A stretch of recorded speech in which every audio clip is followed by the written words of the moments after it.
Hello students, आप सभी का आपके अपने इस यूट्यूब चैनल ऑल मैथ्स सीजे पर मैं आपका तहे दिल से स्वागत करता हूं। स्टूडेंट्स, कक्षा 12 के लिए गणित का चैप्टर नंबर पहला संबंध एवं फलन जो है वो मैंने स्टार्ट कर रखा था।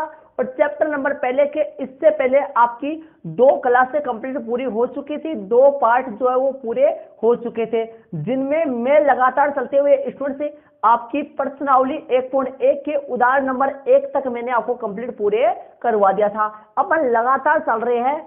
और स्टूडेंट्स, इसके साथ ही मैं बता दूं, इससे पहले वाला जो पार्ट नंबर दूसरा था उसमें मैंने एक तो आपको प्रश्नावली 1.1 का उदाहरण नंबर जो 1 है वो कंप्लीट पूरा समझाया था। और इसके साथ ही स्टूडेंट्स उदाहरण नंबर 2 ना समझा करें, उदाहरण नंबर 2, 3, 4 जो आगे वाले एग्जाम्पल है ये आपके तभी ही समझ में आएंगे जब आपको ये पता होगा कि किसी भी संबंध की समतुल्य, सममित और संक्रामक की जांच कैसे करें। वो यदि आपको क्लियरिटी पूरा समझ में आएगा तब आपके एग्जाम्पल नंबर 2, 3 और 4 जो आगे वाले हैं क्वेश्चन वो समझ में आएंगे। तो इसीलिए मैंने पार्ट नंबर 2 में आपको किसी भी संबंध की समतुल्य की जांच कैसे करें, सममित की जांच कैसे करें और संक्रामक की जांच कैसे करें ये मैंने आपको क्लियर करवा दिया था इससे पीछे वाले पार्ट नंबर दूसरे में। तो स्टूडेंट्स, अपन लगातार चल रहे हैं। और यदि आपने पार्ट नंबर दूसरा क्लियरिटी पूरा देखा है अच्छी तरीके से तो आपको मैं वो दावे के साथ कह सकता हूं कि किसी भी संबंध की समतुल्य की जांच कैसे करें, सममित की जांच कैसे करें, संक्रामक की जांच कैसे करें ये आपको अच्छी तरीके से क्लियर हो गया होगा यदि आपने पीछे वाला पार्ट देखा है तब। तो यदि आपने नहीं देखा तो जरूर से देख लीजिए। कक्षा 12 के लिए चैप्टर नंबर पहले का अलग से प्लेलिस्ट बनाकर सभी पार्टों को प्लेलिस्ट में ऐड कर दिया। प्लेलिस्ट का लिंक आपको इसी वीडियो के डिस्क्रिप्शन बॉक्स में और साथ ही आई बटन पे मिल जाएगा। तो स्टूडेंट्स ध्यान दीजिए, इससे पीछे वाले पार्ट में अपन समतुल्य, सममित और संक्रामक संबंध की जांच करने का तरीका आपको अच्छी तरीके से मैंने क्लियर करवाया था। और इसी के साथ ही स्टूडेंट्स अपन लगातार चलते हुए ताकि आपके समतुल्य, सममित और संक्रामक के समझ में आ जाए, इसीलिए मैंने इस पार्ट नंबर तीसरे में उदाहरण नंबर 4 से वीडियो को मैं स्टार्ट करने वाला हूं। एक बार एग्जांपल नंबर 2 और एग्जांपल नंबर जो 3 है वो इसके बाद में अपन करेंगे। पहले उदाहरण नंबर 4 अपन शुरू करेंगे ताकि आपके समतुल्य, सममित और संक्रामक की जो पूरा प्रोसेस है जो आपने पार्ट नंबर 2 में सीखा था वो पूरा वापस क्लियर हो सके। चलिए, एग्जांपल नंबर जो 4 है वो आपके सामने है। देखिए, एग्जांपल नंबर 4 पहले करेंगे अपन और एग्जांपल नंबर 2 और 3 इसके बाद में करेंगे। तो देखिए, एग्जांपल नंबर 4 को समझते हैं जो कि आपके सामने मोबाइल की स्क्रीन पे आ चुका है। ध्यान से देखिए, एग्जांपल नंबर 4 समझते हैं।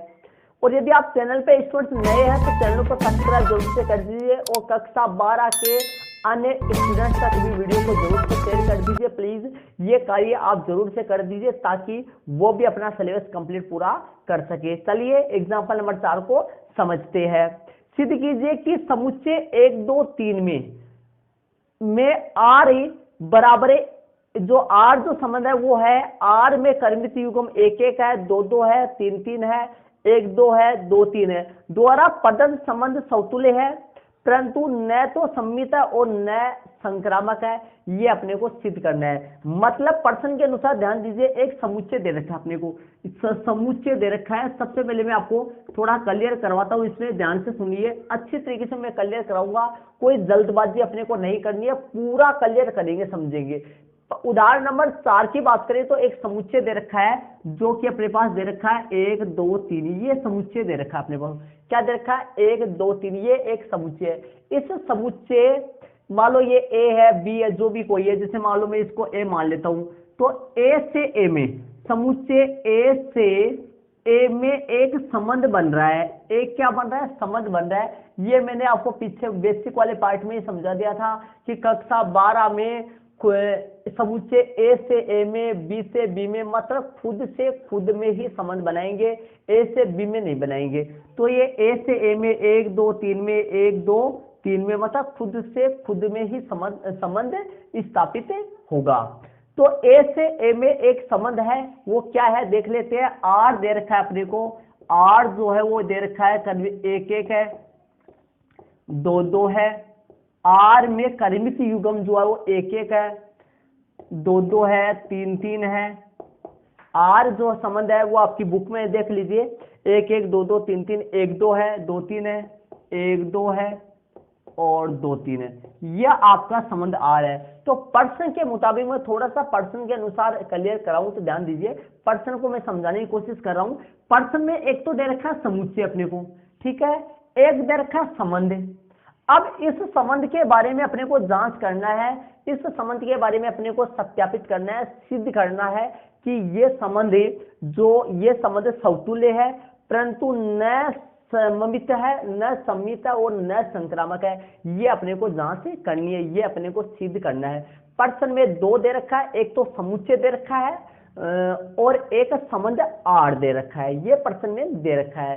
तो अपन लिख देते हैं संबंध आर में, संबंध समुच्चय आर, समुच्चय संबंध तो दे रखा है आर और समुच्चय 1 2 3 दे रखा है, और समुच्चय का कोई भी नाम पर्सन में नहीं दे रखा है, ए बी सी, समझ गए होंगे शायद आप।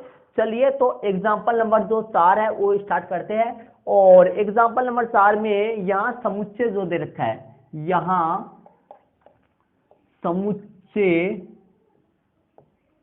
यहाँ समुच्चय, यहाँ समुच्चय में, यहाँ समुच्चय जो है वो समुच्चय कौन सा है, समुच्चय लिखना है यहाँ पर। समुच्चय जो है वो 1 2 3, समुच्चय का कोई नाम तो है नहीं तो मैंने लिख दिया यहाँ समुच्चय 1 2 3 में। मैं जो तरीका करवाने जा रहा हूँ स्टूडेंट से वो एक ऐसा तरीका है, ऐसा तरीका आपके समझ में भी आएगा और ये एक बहुत ही अच्छा तरीका है। बुक में जो तरीका दे रखा है वो इतना अच्छा नहीं है, मतलब बहुत ही स्टूडेंट्स बुक में सीधा दे रखा है जो कि आपके समझ में नहीं आएगा। यहाँ पर जो मैं तरीका करा रहा हूँ ये ऐसे समझना, ये एकदम दी बेस्ट तरीका है, ऐसा तरीका स्टूडेंट्स आपको कहीं नहीं मिलेगा। मैं तरीका करवा रहा हूँ आपके समझ में भी आएगा और साथ ही स्टूडेंट से आपको इससे नंबर भी नहीं कटेगा, बहुत ही अच्छा तरीका रहेगा। चलिए यहाँ समुच्चय 1 2 3 में ये लाइन आपके समझ में आ गई होगी कि यहाँ समुच्चय 1 2 3 में, ये मैंने आपको क्लियर कराया, यहाँ समुच्चय 1 2 3 में। तो देखिए समुच्चय का कोई नाम नहीं है तो मैंने समुच्चय लिख दिया, यहाँ समुच्चय 1 2 3 में संबंध जो आर है वो लिख देता हूं मैं,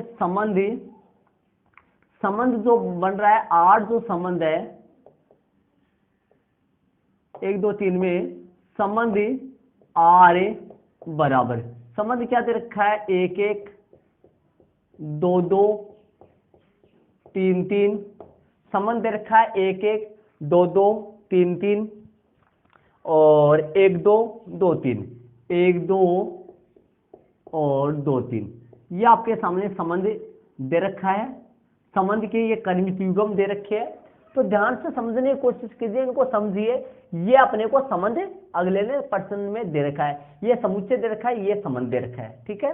चलिए अब सबसे पहले अपन जांच करना स्टार्ट करते हैं। सबसे पहले समतुल्य की जांच करते हैं, फिर सम्मित की, फिर संक्रामक की। तो सबसे पहले समतुल्य की जांच अपन करते हैं। तो मैं लिख देता हूं समतुल्य, समतुल्य के लिए भी लिख सकते हैं, समतुल्य भी लिख सकते हैं, मैंने लिख दिया समतुल्य। तो पहले समतुल्य की जांच अपन करते हैं। देखिए समतुल्य की जांच अपन करते हैं तो समतुल्य में क्या होता है, देखिए एक बार मैं रिटर्न उन परिभाषाओं को दोहराता हूं, ध्यान से सुन लीजिए। समतुल्य के लिए क्या होता है कि यदि कोई समुच्चय मान लो अपने पास कोई भी समुच्चय है, कैपिटल ए मान लो, है ना, कैपिटल बी मान लो, कोई समुच्चय के लिए कैपिटल से दर्शाते हैं। तो यदि कोई समुच्चय मान लो ए है और इसके प्रत्येक ए के लिए, ए यदि कैपिटल ए में आ रहा है, मतलब ए जो है प्रत्येक स्मॉल ए अवयव वो कैपिटल ए समुच्चय का अवयव है। और इसके लिए क्या होना चाहिए स्टूडेंट्स, ए और ए, ये ए से बनने वाले, मतलब ए का मतलब ये हुआ कि समुच्चय कैपिटल ए समुच्चय का प्रत्येक अवयव, ठीक है, कैपिटल ए समुच्चय का प्रत्येक अवयव के लिए खुद से संबंध होना चाहिए। ये तो समतुल्य के लिए है, ठीक है। और सम्मित के लिए देखते हैं। सम्मित के लिए होगा भाई ए, यदि ए मान लो कि यदि ए और बी ये कर्मित युग्म यदि आर में आ रहा है, तब अपने पास बी और ए ये भी आर में होना चाहिए। मतलब यदि ए और बी ये कनित युग्म संबंध आर का अवयव है तो इसका विलोम, इसका उल्टा बी और ए ये भी संबंध आर में होना चाहिए। ये सममित के लिए है। संक्रामक के लिए देखते हैं, यदि ए कोमा बी ये बिलोंग्स टू आर में है तथा बी कोमा सी ये भी बिलोंग्स टू आर में है, मतलब A comma B belongs to R में है और बी कोमा सी ये भी बिलोंग्स टू आर में है, मतलब कि ए और बी कनित युग्म आर में आ रहा है और बी और सी भी आर में आ रहा है, तब अपने पास तब ए कोमा सी ये बिलोंग्स टू आर में होना चाहिए। समझ में आ गया होगा शायद आपके। तो चलिए स्टूडेंट्स, सबसे पहले अपन समतुल्य के लिए देखते हैं। समतुल्य में ध्यान दीजिए, यहाँ देखिए ऐसे बताइए समुच्चय ए में, ये समुच्चय ए ही है, ए में एक के मान कितने अवयव है, 1 2 3 3 अवयव है और तीनों के लिए खुद का खुद से संबंध होना चाहिए। तो बताइए एक के लिए एक इसमें आ रहा है संबंध आर में, समुच्चय के अवयव 2 के लिए संबंध आर में 2 2 कनित युग्म आ रहा है, 3 के लिए 3 3 आ रहा है, इसका मतलब ये समतुल्य है। क्या ये समतुल्य है? तो लिखने का तरीका लिख देंगे, यहां 1 1 2 2 3 3, यहां 1 1 2 2 3 3, ये जो है ये जो सारे है ये आर में बिलोंग कर रहे हैं, आर के अवयव है, इसलिए आर समतुल्य, इसलिए आर समतुल्य संबंध है या आर समतुल्य है, इसलिए आर क्या है, समतुल्य। बस इतना ही आपको लिख रहा है, आर क्या है, समतुल्य है। तो देख लीजिए आपके सामने आर जो है वो समतुल्य है। देखिए समुच्चय ए में कौन कौन से अवयव, वापस समझिए 1 2 3 है, ठीक है। तो आर में 1 1 भी होना चाहिए, 2 2 भी होना चाहिए, 3 3 भी होना चाहिए, आर में है, आपको दिखाई दे रहा है। आर में 1 1 भी कनित युग्म है, 2 2 भी है, 3 3 भी है, ठीक है। तो कहने का मतलब ये आर जो है ये क्या हो गया, इसलिए आर समतुल्य संबंध है या आर जो है वो इसलिए आर समतुल्य है। चलो आप जांच करते हैं सममित के लिए। सममित के लिए जांच करता हूं, ध्यान से समझिए। सममित के लिए तो सममित में क्या होता है कि यदि ए कोमा बी आर में बिलोंग कर रहा है तो बी कोमा ए भी आर में बिलोंग करना चाहिए। तो मैंने इससे पीछे वाले पार्ट में मैंने आपको ये कंप्लीट करवा दिया था स्टूडेंट्स कि ध्यान दीजिए 1 1 और 2 2 और 3 3 के लिए सममित की जांच नहीं करना है, क्योंकि 1 1 का विलोम खुद 1 1 ही होता है, 2 2 का विलोम खुद 2 2 ही होता है। तो इनके लिए जांच नहीं करना, 1 1 2 2 3 3 के लिए 1 2 के लिए जांच कर लिए, 1 2 के लिए जांच अपन कर लेते हैं। तो देखिए कैसे लिखेंगे, यहां 1 2 बिलोंग्स टू आर, 1 2 जो है वो बिलोंग्स टू आर, 1 2 आर में बिलोंग कर रहा है, आर में आ रहा है, लेकिन 2 1 2 यदि आर में बिलोंग कर रहा है तो इसका विलोम 2 1 भी आर में होना चाहिए। यदि 2 1 आर में है तब आर सममित संबंध है, अन्यथा आर जो है वो सममित संबंध नहीं है। तो बताइए 2 1 आर में बिलोंग कर रहा है क्या? देख लीजिए आर में 2 1 आ रहा है क्या? नहीं आ रहा है, 2 1 आर में नहीं आ रहा है। तो यहां पर लिख देते हैं नोट बिलोंग्स टू आर, मतलब आर में 2 1 नहीं आ रहा है। तो इसका मतलब आर जो है वो सममित संबंध नहीं है। देखिए यदि 1 2 के लिए होता, मान लो 1 2 का विलोम 2 1 आर में होता, तब किसके लिए जांच करते बाद में? 2 3 के लिए, और 2 3 का विलोम 3 2 भी आर में होना चाहिए, ठीक है। मतलब प्रत्येक कर्मित युग्म का विलोम आर में मौजूद रहना चाहिए। कहने का मतलब आर यदि ऐसा होता, ध्यान दीजिए 1 1 ये तो होता ही होता, 2 2 3 3, ये तो होता ही। इसके अलावा यदि 1 2 के साथ 2 1 होता और 2 3 के साथ 3 2 होता, यहां पर ये जो है ना ये ऐसा होता, तब आर क्या है, सममित संबंध होता। कैसे, देखो ये जो सेम है इनको तो देखना नहीं है, ठीक है। 1 2 का विलोम 1 2 का विलोम 2 1 हो जाएगा, 2 3 का 3 2 हो जाएगा, तब आर क्या होता, सममित संबंध होता। तो आर एक, इसलिए आर जो है वो एक सममित संबंध नहीं है, तो लिख देना है। इसलिए आर सममित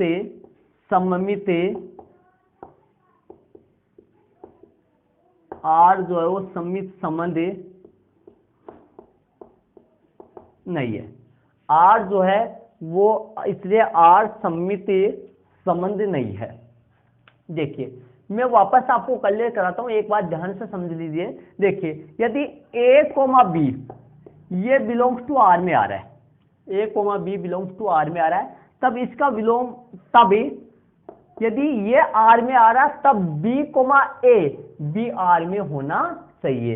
इसी तरीके से मैं बात करूं b, a भी आर में होना चाहिए। मतलब यदि ये आर में है तो ये भी आर में होना चाहिए। यदि a, b आर में है और b, a भी आर में है, तब आर एक सममित संबंध होता है। ये मैंने पीछे वाले पार्ट में आपको क्लियर करवाया था, शायद अच्छी तरीके से आपको क्लियर हो चुका है। इसी तरीके से a, b आर में है, 1 2 आर में है, तो 1 2 का विलोम 2 1 आर में नहीं है, इसलिए आर एक सममित संबंध नहीं है। यदि मान लो 2 1 आर में होता, फिर किसके लिए जांच करते, 2 3 के लिए, और 2 3 का विलोम भी आर में होना चाहिए, तब ही आर सम्मित होता, अन्यथा 2 3 से भी सम्मित नहीं आता। चलिए चलते हैं संक्रामक के लिए।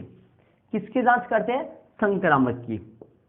यहां पर इस तरीके से हेडिंग आपको लगाना है, संक्रामक, और आप ऐसे भी लिख सकते हैं संक्रामक के लिए। मैंने लिख दिया है संक्रामक, और संक्रामक की जांच आप करेंगे, मैंने हेडिंग लगा के लिख दिया है संक्रामक, ठीक है।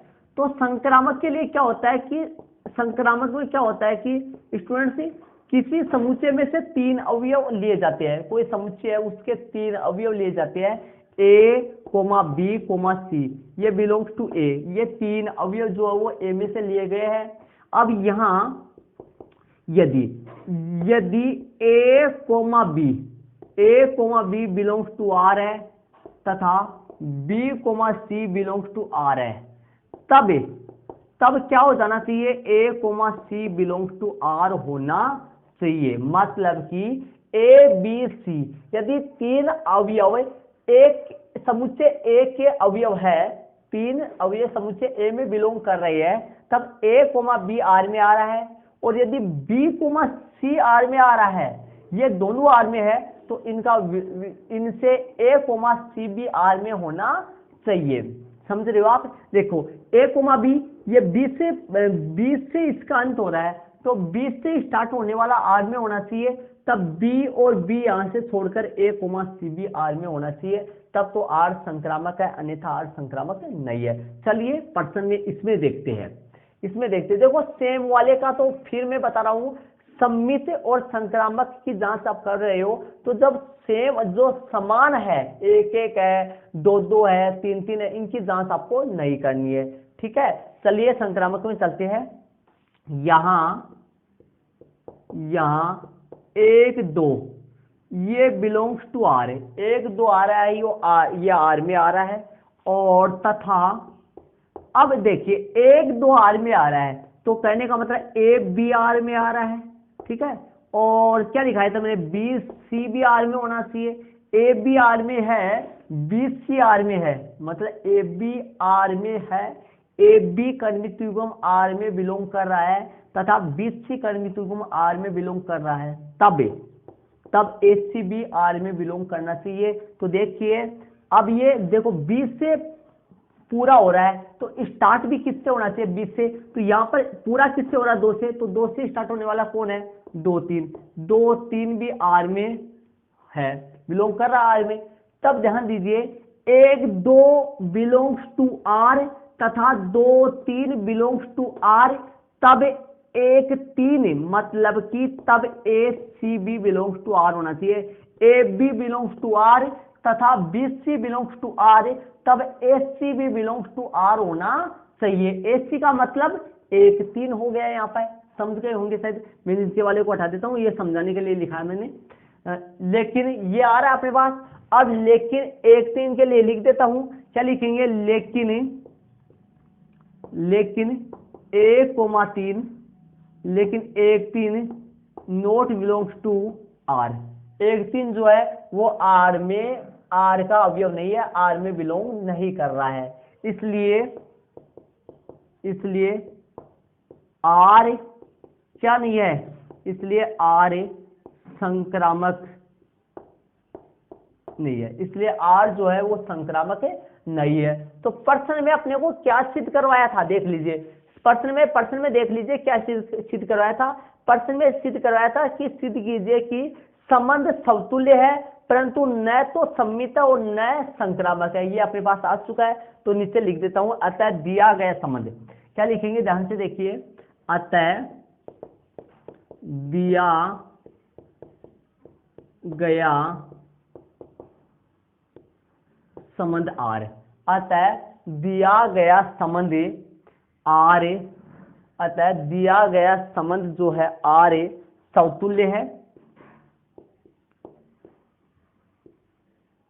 समतुल्य है। दिया गया संबंध आर समतुल्य है, समतुल्य है, परंतु न तो सम्मित है। दिया गया संबंध आर समतुल्य है परंतु न तो सम्मित है और न ही, परंतु न तो सम्मित है और न ही, यहां पर लिख देता हूं मैं, न ही संक्रामक है। तो स्टूडेंट्स ये आपके सामने मैंने लिख दिया, देखिए, अतः दिया गया संबंध आर समतुल्य है परंतु न तो सम्मित है और न संक्रामक है, परंतु न तो सम्मित है और न ही संक्रामक है।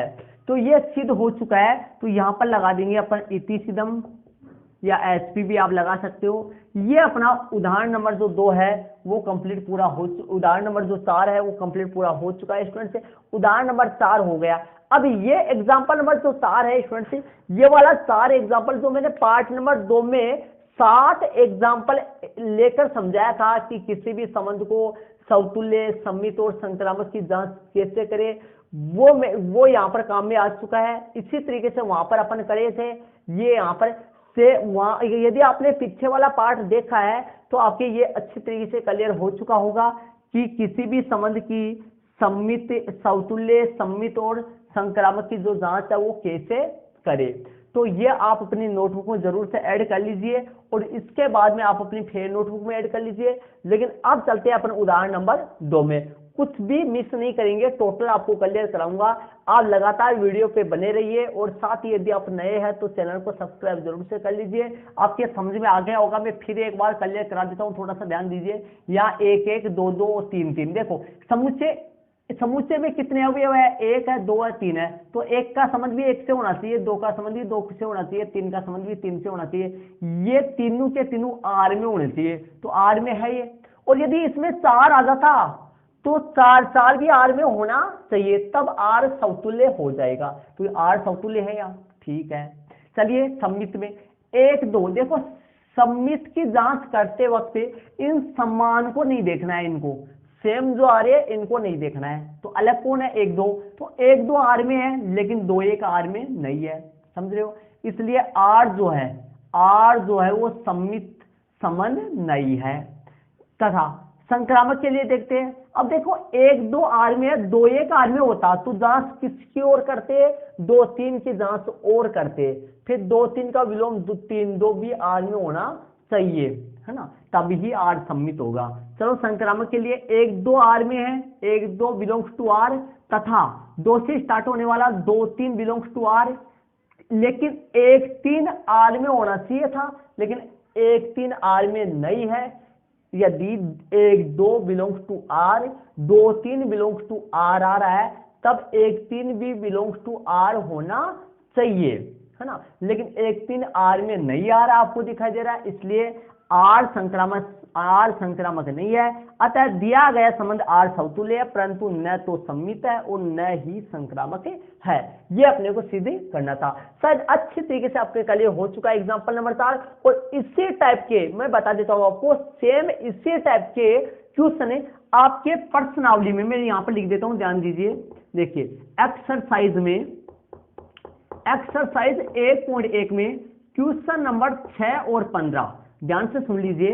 एक्सरसाइज 1.1 में क्वेश्चन नंबर 6 और 15, ये दोनों जो क्वेश्चन है वो ये दोनों क्वेश्चन इसी टाइप के हैं। ध्यान दीजिए 6 और 15 ये दोनों क्वेश्चन इसी टाइप के, उदाहरण नंबर 4 के समथिंग सेम ही है। तो इसको जरूर से आप एक्सरसाइज में जाकर इन सवालों को करने की कोशिश कीजिए।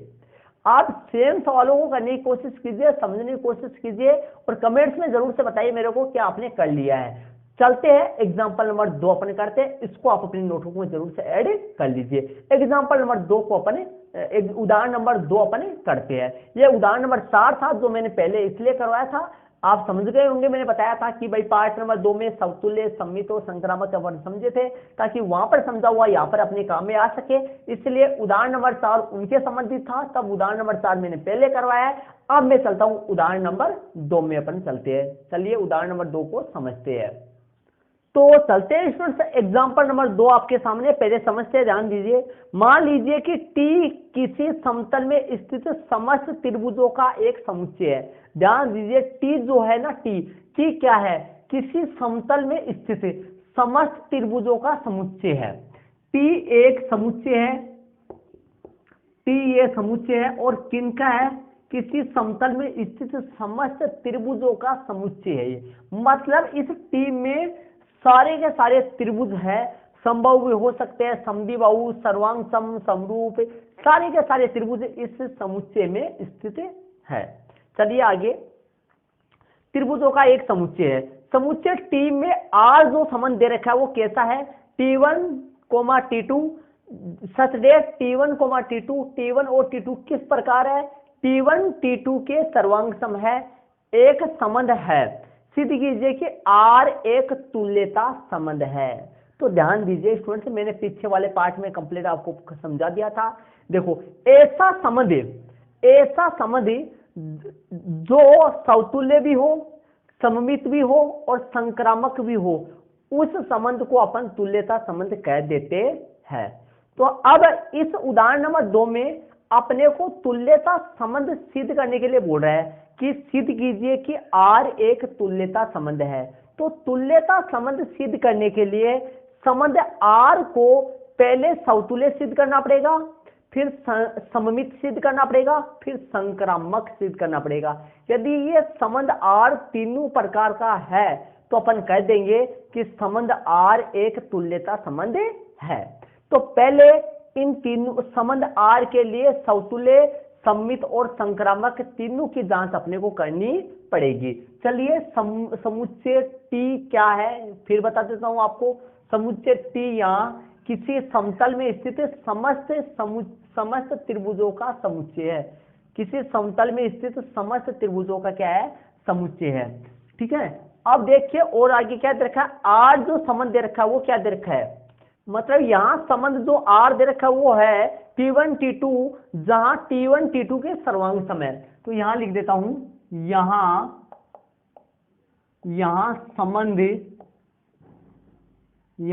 संबंध R जो है वो क्या दे रखा है, यहां संबंध R जो है वो दे रखा है, संबंध R जो दे रखा है, यहां R सीधा R लिख दो। तो अपन यहां जो संबंध स्टूडेंट्स R दे रखा है वो क्या है, वो लिख देता हूं मैं। यहां R जो है वो क्या है, T1 T2 सच डेट T1 T2 इस प्रकार है कि सच डेट, इन दो लाइनों को सच डेट बोलते हैं और हिंदी में बोलते हैं इनको इस प्रकार है कि। तो T1 T2 इस प्रकार है कि, किस प्रकार है वो मैं लिख देता हूं, T1 T2 के सर्वांग सम है। क्या लिखेंगे, T1 T2 के क्या है, T1 जो है वो T2 के सर्वांग सम,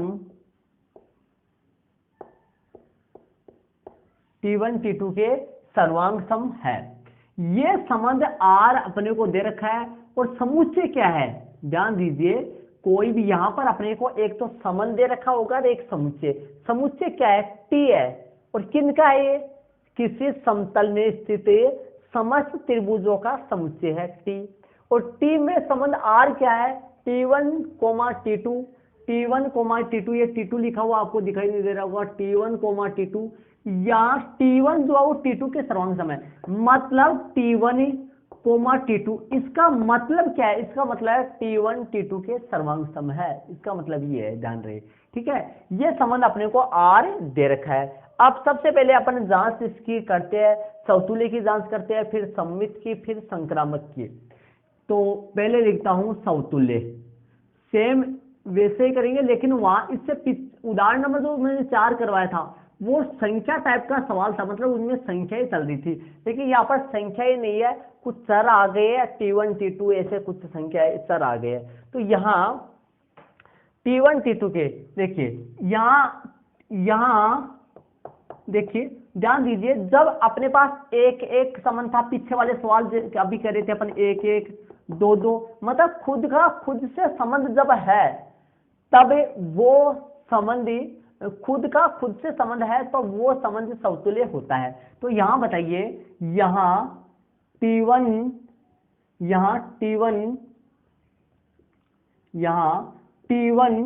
T1 के सर्वांग सम, यहाँ T1 के सर्वांग सम है। तो आप खुद ही देख लीजिए ये बात, T1 के सर्वांग सम हो सकता है, मतलब कोई भी त्रिभुज है वो खुद के सर्वांग सम हो सकता है, मतलब कोई भी त्रिभुज अपने आप में सर्वांग सम होता है, मतलब कोई भी त्रिभुज है वो अपने आप में सर्वांग सम होता है। यहाँ T1 T2 के सर्वांग सम है, यहाँ T1 जो है वो T1 के सर्वांग सम है, यहाँ T1 के सर्वांग सम है, मतलब T1 जो है वो T1 के सर्वांग सम है, मतलब खुद के सर्वांग सम हो सकता है। अपने जैसे मान लो मैं हूं, मेरे जैसा सेम ही एक दूसरा है, सर्वांग सम का मतलब क्या है, 10th क्लास में क्या पढ़ा था, एकदम सेम। देखो ऐसे दो त्रिभुज जिनकी संगत भुजाएं और संगत कोण सेम हो, मतलब भुजाएं और कोण आपस में सेम हो, वो दो त्रिभुज सर्वांग सम त्रिभुज कहलाते हैं। तो सर्वांग सम त्रिभुज आपस में मतलब एक ही त्रिभुज आपस में क्या होता है, सर्वांग सम होता है, मतलब खुद सर्वांग सम होता है। T1 के सर्वांग सम है, कोई भी त्रिभुज अपने आप के सर्वांग सम होता है, ठीक है। तो बताओ T1 के सर्वांग सम है, तो अपन में लिख सकता हूं, तब में क्या प्राप्त हो सकता है मेरे को, मतलब देखिए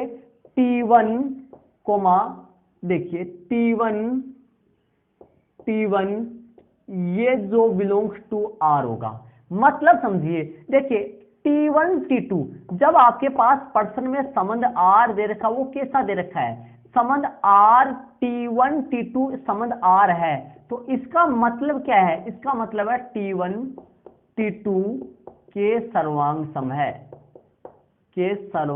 है, देखिए T1 T2 belongs to R, इसका सारांश क्या है, T1 T2 के सर्वांग सम है, ठीक है। जब मैं ऐसे बोल दूं इसका विलोम और इसका सारांश क्या है, ये है, ठीक है। T1, अब मेरे पास लिखा हुआ है T1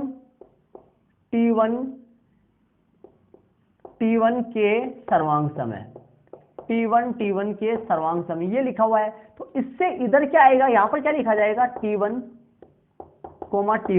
बिलोंग्स टू R है, समझ रहे हो। जब T1 T2 के सर्वांग T1 T2 belongs to R हो, तब अपन लिखते हैं T1 T2 के सर्वांग सम है, लेकिन अपन लिख दिए T1 के सर्वांग सम है, तब इसका उल्टा क्या आएगा, इसका विलोम क्या होगा, इसका विलोम हो जाएगा T1 बिलोंग्स टू R, ठीक है। तो यहां पर अपने पास ये आ गया। अब बताइए खुद से संबंध है यहाँ, एक एक आया था, पीछे वाले प्रश्न में दो दो आया था, तीन तीन आया था, तो मतलब यहाँ पर आ रहा है ये, इसलिए आर क्या हो गया, एक समतुल्य संबंध है। क्या लिख देंगे, इसलिए आर एक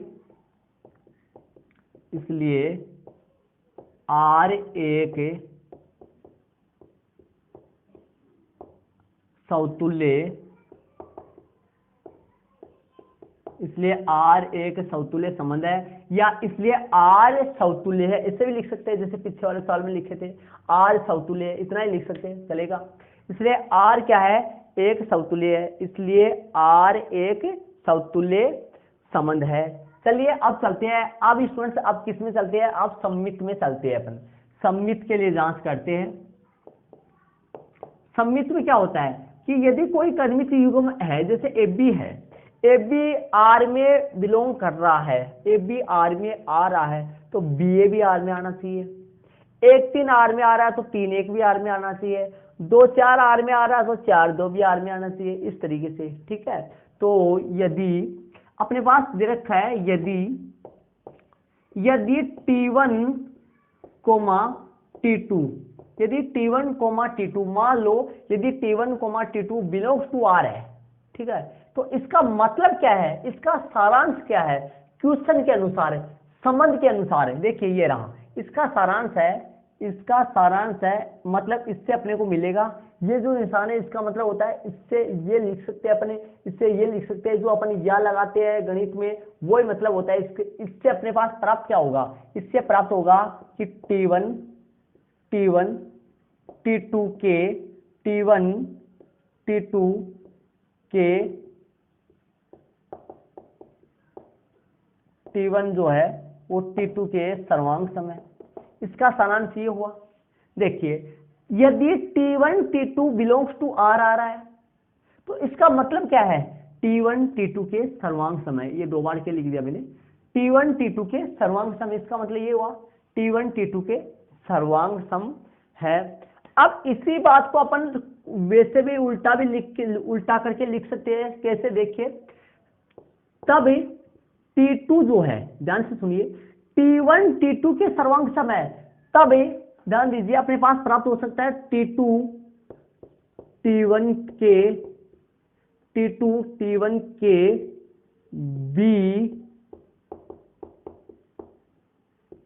बी सर्वांग सम है। तब इस तरह से यदि T1 T2 के सर्वांग सम है, तभी T2 T1 के भी सर्वांग सम है, होगा, ये तो निश्चित है, आप जानते हो जाए। देखिए T1 T2 के सर्वांग सम है, मतलब T1 T2 के सर्वांग सम है, तो T2 भी तो T1 के सर्वांग सम होगा, नहीं समझे आप। जैसे मान लो पहला दूसरे के सर्वांग सम है, तो दूसरा भी तो पहले के सर्वांग सम होगा ना, ये बात है। तो यहाँ T1 T2 के सर्वांग सम है, तब T2 T1 के भी सर्वांग सम है, ठीक है।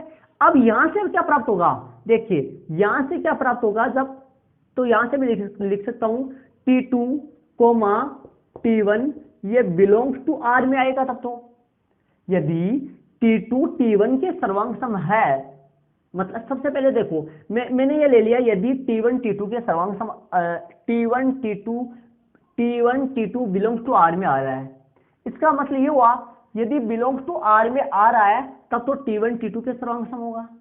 अब इसको अपन लिख सकता हूं T2 T1 के भी सर्वांग सम है, तब मैं इसको लिख सकता हूं T2 T1 belongs to are होगा। तो ये बताइए, जब A B belongs to R आ रहा है, तो बी ए भी तो बिलोंग्स टू आर आ रहा है, समझ रहे हो। ए बी आर में आ रहा है, तो बी ए भी आर में आ रहा है, तब आर क्या हुआ, एक सममित संबंध है, इसलिए आर एक, इसलिए आर एक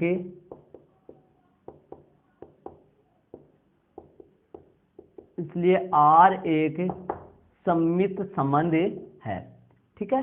आर क्या है, एक सममित संबंध है, ध्यान दीजिए स्टूडेंट्स, आर एक सममित संबंध आ चुका है, ठीक है। वापस समझाता हूं मैं, ध्यान दीजिए। सबसे पहले मैंने ये लिया, इसका मतलब ये होता है, इसको अपन यू लिख सकते हैं और इसको अपन यू लिख सकते हैं, मतलब सेम आ रहा है। लिया ये प्राप्त ये हुआ। देखो A comma B belongs to R, तब B comma A belongs to R है। ए भी आर में है तो बी ए भी आर में है। ये तो समीप का परिभाषा है। चलिए आगे चलते हैं अपन संक्रामक। फिर भी यदि आपके कोई डाउट क्लियर हो रहा है, आपसे समझ में नहीं आ रहा है, तो कमेंट जरूर से कीजिए, मैं पढ़ते कमेंट्स का रिप्लाई करूंगा आपका। चलिए संक्रामक की जांच अपन करते हैं। चलिए संक्रामक में क्या होता है, आपको पता है संक्रामक की परिभाषा में क्या होता है, यदि ए बी सी तीन समुच्चय ए के अवयव है, तभी A comma B, A B belongs to R आ रहा है तथा बी सी भी बिलोंग्स टू आर आ रहा है, तब A C B belongs to R होना चाहिए। ये बार बार बता दिया मैंने, आपको क्लियर हो गया होगा वैसे। तो चलिए यदि, सुनिए ध्यान से, यदि आप इसके नीचे से भी स्टार्ट कर सकते हो, सामने भी कर सकते हो, कोई गलती नहीं है। यदि T1, अब ए बी सी के बजाय यहां लेंगे T1 T2 T3, क्या लेंगे T1 T2 T3। A B C परिभाषा में ए बी सी चलता है, यहां T1 T2 T3, तो T1 पहला त्रिभुज, T2 दूसरा त्रिभुज, T3 तीसरा त्रिभुज, ठीक है। T1 comma T2, T1 comma T2 belongs to R. देखिए यदि T1 comma T2 belongs to R, T1 comma T2 belongs to R तथा T2 coma T1 belongs to are, समझिए यदि T1 comma T2 belongs to are, ठीक है, तथा T2 coma T3, T3 आएगा यहाँ, T3 बिलोंग्स टू आर, मतलब यदि A B C, A B, सुनिए, A B belongs to R तथा B C belongs to R, इसका मतलब ये हुआ ए बी सी में ऐसे चलता है, तब ए की जगह T1, बी की जगह T2, T1 T2 belongs to R तथा T2 T3 belongs to R, तब क्या होगा, T1 T3 भी बिलोंग्स टू आर होना चाहिए ना। अब इनकी मदद से आपको निकालना है क्या, T1 T3 T1 T3 belongs to are, ये आपको निकालना है, ये आ जाना चाहिए, ठीक है। चलिए करते हैं इनको आगे। देखिए इसका मतलब क्या है, इसका मतलब यहां पर देखो ये रहा T1 T2 के सर्वांग समय, ठीक है, तो मैं लिख देता हूं, इसका मतलब क्या हुआ, T1 T2 के, T1 T2 के सर्वांग समय, इसका मतलब क्या हुआ, T1 T2 के सर्वांग समय तथा आगे वाले का क्या सारांश हुआ, आगे वाले का सारांश भी बता दीजिए। तथा देखिए जब T1 T2 belongs to are का सारांश T1 T2 के सर्वांग समय, तो इसका मतलब क्या हुआ, T2 T3 के सर्वांग समय, तो क्या लिख दूंगा मैं, T2 T3 के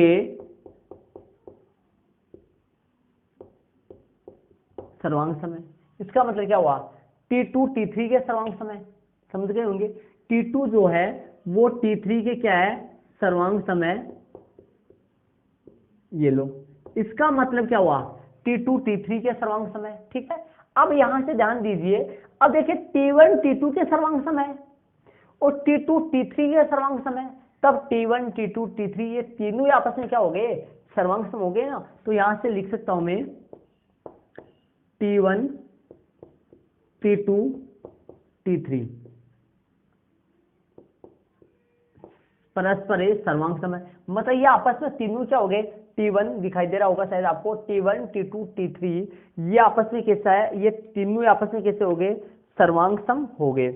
मतलब T1 T2 तथा लगा देता हूं, तथा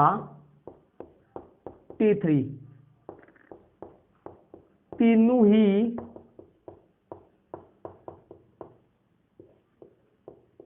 सर्वांग समय, देख लीजिए, मतलब T1 T2 के सर्वांग समय तथा T2 T3 के सर्वांग समय, तब इसका मतलब हुआ T1 T2 तथा T3 तीनों ही सर्वांग समय, तीनों ही सर्वांग सम हुआ। इनका मतलब ये हुआ कि ये तीनों ही क्या है, तीनों ही सर्वांग समय।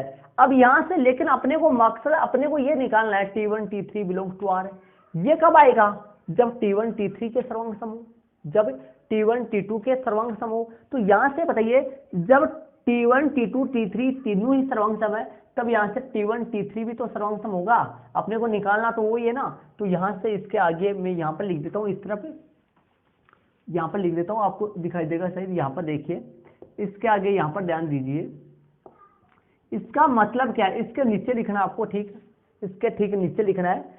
इसका मतलब T1 T3 के सर्वांग सम है। इसका मतलब क्या हुआ, T1 T3 T1 T3 के सर्वांग सम है। T1 जो वो T3 के सर्वांग सम है। इसका मतलब क्या हुआ, T1 T3 के सर्वांग सम। देखिए T1 T2 के सर्वांग सम, इसका मतलब ये होता है ना। तो देखिए मैं क्या लिख दूंगा, T1 T3 ये बिलोंग्स टू R, मतलब ये R में आएगा फिर तो, क्योंकि ये दोनों सर्वांग सम है तो R में आएंगे। ऐसे दो त्रिभुज जो आपस में सर्वांग सम है उनमें ये संबंध स्थापित हो सकता है, तब T1 T3 belongs to R। तो देखिए अब लिख देंगे, इसलिए R एक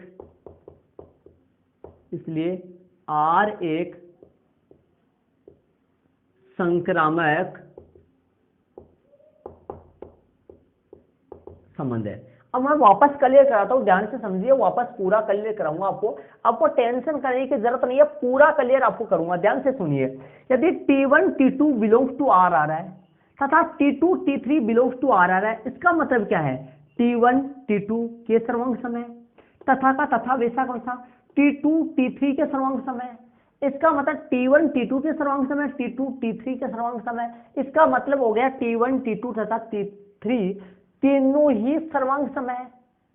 लेकिन अपने को क्या चाहिए, T1 T3 के सर्वांग सम, T1 T3 के सर्वांग सम, तब T1 T2 belongs to R होगा, आएगा, ठीक है, इस बिलोंग्स टू R, इसलिए R एक संक्रामक संबंध है। तो मैंने क्या लिया था, देखिए A, B, A B R में बिलोंग कर रहा है, बी ए, देखिए ए बी आर में, इसको ए बोल रहा हूं, ए बी आर में बिलोंग कर रहा है, बी ए भी आर में बिलोंग कर रहा है, तब ए सी बी आर में बिलोंग करेगा। मैंने ये दोनों लिए थे, इनकी मदद से निकाल लिया है, ठीक है। ये दोनों दे रखे थे, समझ लिए, ये दोनों दे रखे अपने को, तब ये अपने पास आ जाना चाहिए, ये आ चुका है। इसका मतलब आर एक क्या है, संक्रामक संबंध है। तो यहां पर मैंने लिखा है संक्रामक संबंध है, यहां पर संक्रामक लिखा हुआ है, आपको दिखाई नहीं दे रहा है, इसलिए आर एक संक्रामक संबंध है। अब देखिए आर सौतुल्य संबंध भी है, आर सौतुल्य संबंध भी है, सम्मित संबंध भी है, संक्रामक संबंध है। जब कोई भी संबंध आर सौतुल्य हो, संक्रामक हो, सम्मित हो और संक्रामक हो, तब उस आर को अपने क्या बोल सकते हैं, तुल्यता संबंध बोल सकते हैं। अतः दिया गया संबंध आर एक तुल्यता संबंध है। तुल्यता संबंधी अपने को सिद्ध करना था, पीछे वाले प्रश्न में तो सौतुल्य सम्मित उनको अलग अलग करना था, तुल्यता की बात चर्चा नहीं हुई थी, लेकिन यहां पर अपने को बोला गया है सिद्ध कीजिए कि दिया गया संबंध तुल्यता संबंध है। तो यहां पर आर जो है वो सौतुल्य भी है, सम्मित भी है और संक्रामक भी है। ऐसा संबंध जब सौतुल्य भी हो, सम्मित भी हो, संक्रामक हो, तब वो संबंध क्या होता है, वो संबंध एक तुल्यता संबंध होता है। अतः दिया गया संबंध आर एक तुल्यता संबंध है। लिख देते हैं, अतः दिया गया संबंध, अतः दिया गया संबंध आर एक तुल्यता, अतः दिया गया संबंध आर एक तुल्यता संबंध है, एचपी हैंस रो। तो स्टूडेंट्स ध्यान दीजिए, अतः दिया गया संबंध आर एक तुल्यता संबंध है, मतलब आर संबंध सौतुल्य भी सिद्ध हो गया, सम्मित भी सिद्ध हो गया, संक्रामक भी सिद्ध हो गया, इसलिए आर संबंध दिया गया संबंध, आर जो है दिया गया संबंध आर एक तुल्यता संबंध हो गया है। तो स्टूडेंट्स ये आपके सामने उदाहरण नंबर 2 मैंने कंप्लीट करवा दिया आपको। उदाहरण नंबर 2 मैंने आपको कंप्लीट कराया, इसको आप अपनी नोटबुक में जरूर ऐड कर लीजिए। और जहां पे भी नहीं समझ आए आप वीडियो को पॉज करके आप रिटर्न वहां से देखने की कोशिश कीजिए, पूरा आपके क्लियरिटी समझ आएगा। ये मैंने जो तरीका करवाया ये ऐसा तरीका है स्टूडेंट्स, बहुत ही अच्छा तरीका है। बुक में शॉर्ट तरीके से दे रखा है, बुक में एक नंबर का गठिया तरीका दे रखा है स्टूडेंट्स। तो मैंने जो तरीका कराया बहुत अच्छा तरीका, आपके समझ में आएगा। ध्यान लगा के समझिए, वीडियो को ध्यान लगा के सुनिए, कम से कम 2 बार वीडियो को जरूर से देखिए, पूरा क्लियर हो जाएगा। तो स्टूडेंट्स मैंने आपको इस वीडियो में आपकी प्रश्नावली 1.1 के पहले उदाहरण नंबर 4 और उदाहरण नंबर जो 2 है वो आपको कंप्लीट करवाया है। और इससे आगे वाले जो उदाहरण नंबर 3 और उदाहरण नंबर, एक तो 3 बच गया, एक 5 और 6 बच गया, ये जो उदाहरण है ये आपको अगले वाले पार्ट में मिल जाएंगे। प्रत्येक पार्ट बना हुआ है, पार्ट वाइज आप वीडियो को देखते चलिए, आपको पूरा कंप्लीट सिलेबस पूरा हो जाएगा। जो भी आप चैप्टर देखिए स्टूडेंट्स, जो भी चैप्टर आप इन पार्ट के हिसाब से आप देख लोगे, पूरे किसी भी चैप्टर के जितने पार्ट बने वो सारे कंप्लीट देख लोगे, वो चैप्टर आपके कंठस्थ हो जाएगा।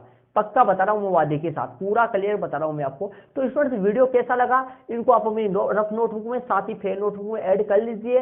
वीडियो कैसा लगा कमेंट्स कीजिए, और इसी के साथ अपने अगले वाले पार्ट में मिलते हैं। जय हिंद।